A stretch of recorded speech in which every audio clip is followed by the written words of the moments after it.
Tonight, painful memories unearthed. Prince William haunted by his childhood loss of Diana as he mourns his grandmother. All day and all night, thousands from all walks of life wait patiently to pay their respects to the Queen. In perfect step, the pressure on as members of the ADF rehearse for Her Majesty's funeral. Also tonight, handing over the jewels. Never before seen video of Melissa Caddick as officers raided her home. Farewell to Roger Federer, one of the greatest of all time, announces his retirement from tennis. And a huge injury blow for the Sharks on the eve of their sudden death semi-final against Souths. This is a special edition of 9 News with Georgie Gardner and Peter Overton at the commemorations for the Queen in London. Good evening from London, where through the night many here have not slept as thousands of mourners shuffled in the dark for kilometres and hours to pay their respects to Queen Elizabeth II. It's been a week since the Queen died and Britain has felt every moment. And today we got an insight into the strain felt by the royal family, with Prince William opening up to well-wishers at Sandringham about what it was like to walk behind his grandmother's coffin. William and Kate arriving at the Queen's much-loved Sandringham estate for the first time as the Prince and Princess of Wales. A rousing reception for the royal couple, as William revealed to one well-wisher his own personal heartache less than a day after walking behind his grandmother's coffin in the procession from Buckingham Palace. Doing the walk yesterday was challenging. Back a few memories. Those memories from 1997, when a 15-year-old Prince William and 12-year-old Harry followed their mother's coffin as Princess Diana was laid to rest.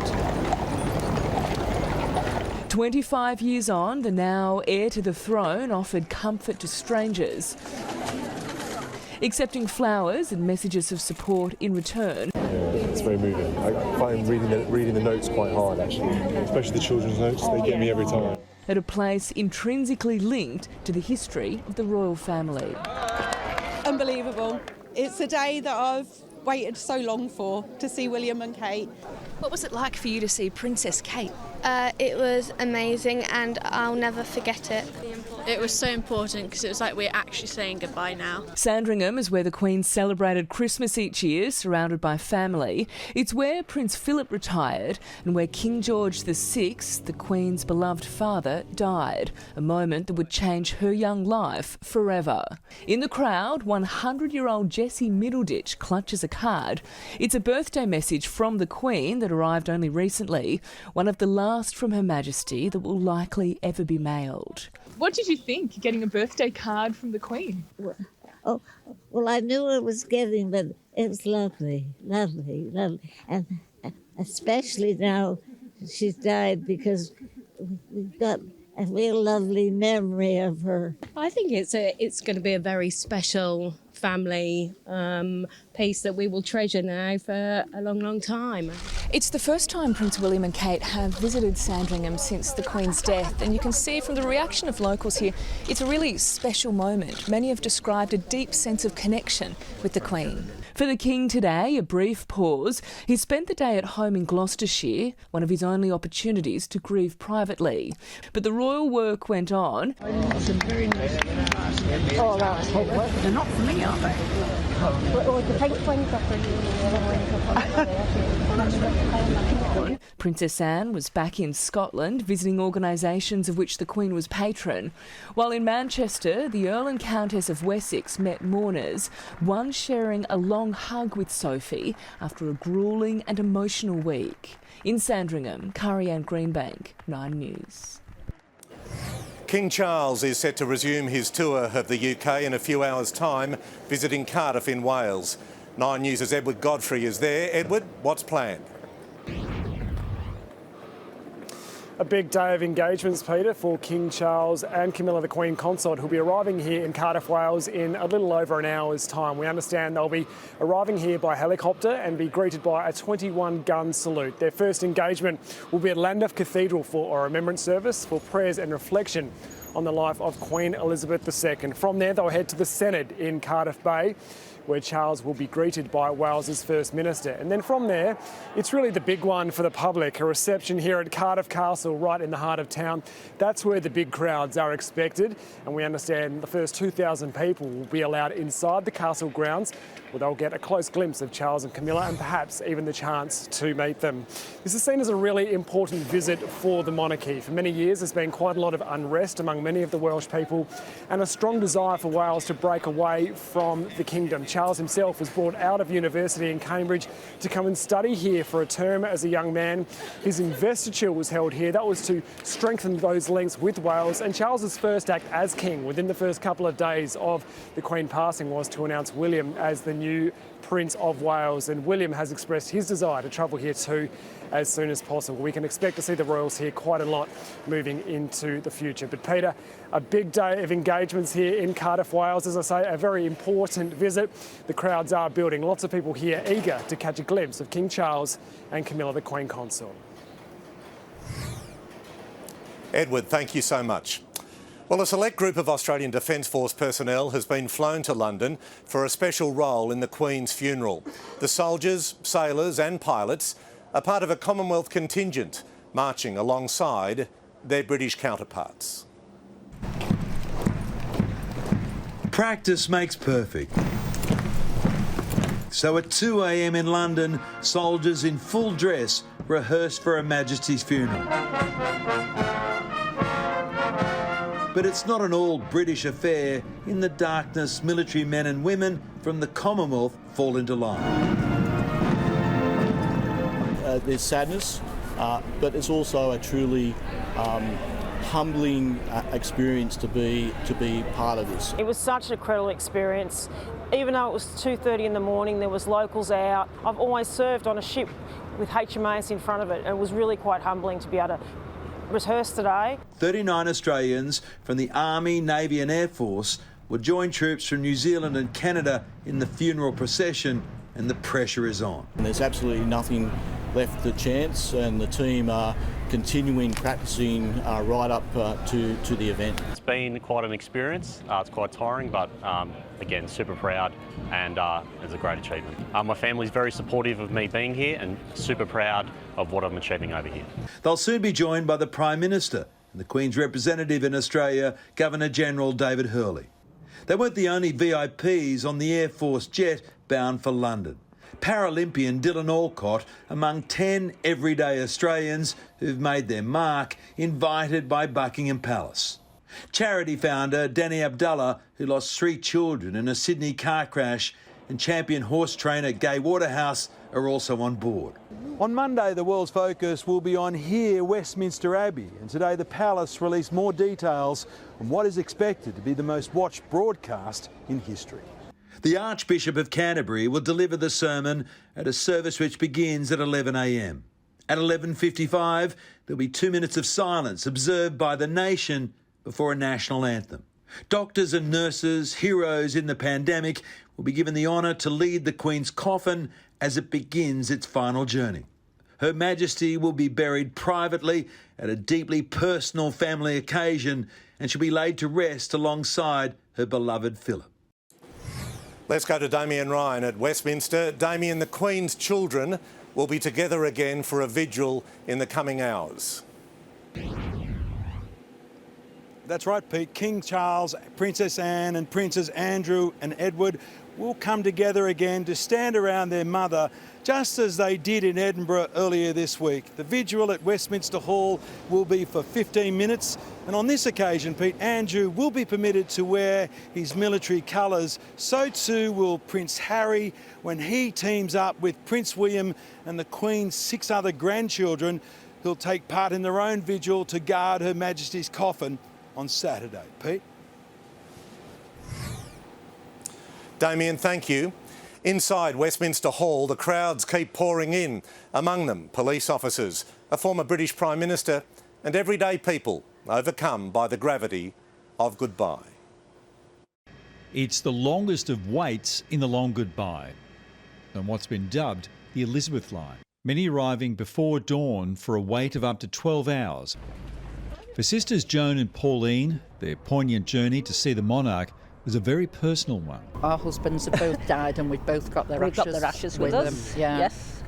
We've brought them with us. Inside the hall, as they bowed to Her Majesty, they were joined by a cross-section of society, side by side in mourning. I started off with the Lord's Prayer and I couldn't finish it. It just took over, seeing that coffin with the Queen in it. From police to four-legged friends, and having curtsied to the Queen many times before, former Prime Minister Theresa May paid her respects for the final time. It is a lot more moving than I'd expected. Part of it is just walking into that enormous chamber and seeing that tiny coffin in the middle of it. Her Majesty is completely dwarfed by the surroundings. It is also very personal, even though there's a constant stream of people going in. Everyone's got their own individual experience. I've served twice in the forces and once as a police officer. Heavy. She was your commander? Yes, she was. Never met her, but I've served her 3 times. She served me all my life. There was this one lady who caught my eye particular who was really sad, and I'd done a couple of good deeds today and I gave her a couple of tissues because she was really crying. I just broke down inside and I didn't bow. I knelt to the floor on my knees, bowed my head to the Queen. After people have finished their moment looking at the coffin, as they walk out, some people start walking backwards and just want to linger as long as they can with that vision of Their Majesty. I can't believe she's gone, to be honest. I got upset when I was in there. But she's amazing and I'm just so pleased we came to see her. For the widowed sisters, once may not have been enough. The coffin just being there, I'd like to go around again and be able to take it all in because it's too much to take in. Anyone that you've lost, it just brings it all back, and that's what you think about. It's a lifetime's worth to absorb. In London, Brett McLeod, 9 News. On Monday, Tracy Grimshaw and I have the incredible honour of hosting Her Majesty's funeral for Australian audiences. Overnight, Tracy, along with other media from around the world, was invited by the palace to view the Queen lying in state. I want to share her reaction after she came out of Westminster Hall. It's raw and it's real, and I think it gives you a small sense of the reverence, love and emotion being felt by the thousands of mourners lining up to see their Queen. We had half an hour to watch. I'm watching people on walkers, people with crutches, people in wheelchairs, people pushing their babies.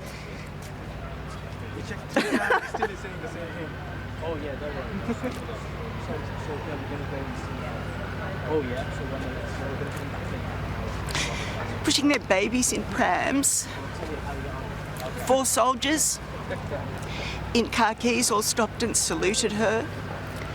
It's a majestic building and it is sombre.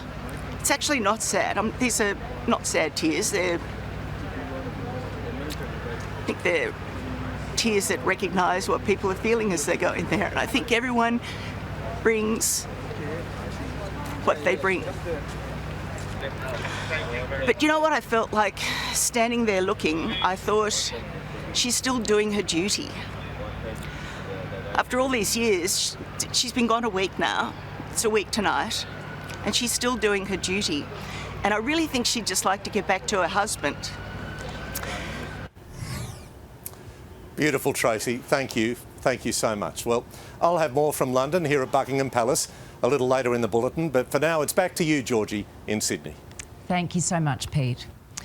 Well, now to other news. And never-before-seen video of the fateful raid on Melissa Caddick's Dover Heights home has been played at an inquest into her suspected death. Her family blames alleged mistreatment by investigators for her disappearance, but one of the officers involved says it was all by the book. It's the eve of Melissa Caddick's disappearance and the con is up. Officers from the AFP and ASIC uncovering a treasure trove in the financial advisor's Dover Heights mansion. The necklaces are 80 to 100. Rings, watches, necklaces worth hundreds of thousands of dollars. Money stolen from family and friends in a long-running Ponzi scheme. And that's a watch? No, it's a bracelet. Oh, okay. Lawyers for husband Anthony Coletti claim the video shows Caddick is anxious and distressed. The 49-year-old vanished the following morning. Mr Coletti now blaming investigators for his wife's suspected death. Mother Barbara Grimley alleging her daughter was mistreated, deprived of food and drinks. Australian Federal Police officer Amelia Griffin was one of the last to see the con woman alive, assigned to supervise the 12-hour search. The constable told the inquest Caddick ate and drank and even napped. Was there anything in Miss Caddick's behaviour that caused you to hold any concerns for her welfare? No, her behaviour was normal given the circumstances. She was surprised, shocked, embarrassed by the police presence. The officer described Mr Coletti as chatty and showing a lot of support to Caddick. The inquest will break for a week before returning with key witnesses. We'll hear from the lead ASIC investigator and the client who blew the lid on Melissa Caddick's scam. DJ Anthony Coletti has shared his feelings through his music and soon he'll be sharing them in court. Tiffany Genders, 9 News. A surfer has been dragged to the shore at Avalon on the northern beaches this afternoon after he was found unconscious in the waves. Lifesavers and an off-duty paramedic performed CPR on the 40-year-old before he was taken to Royal North Shore Hospital in a critical condition. It's believed he might have been underwater for up to 5 minutes. He had talent, grace and enormous popularity. But today, tennis great Roger Federer announced the end of a career many believe to have been the best ever.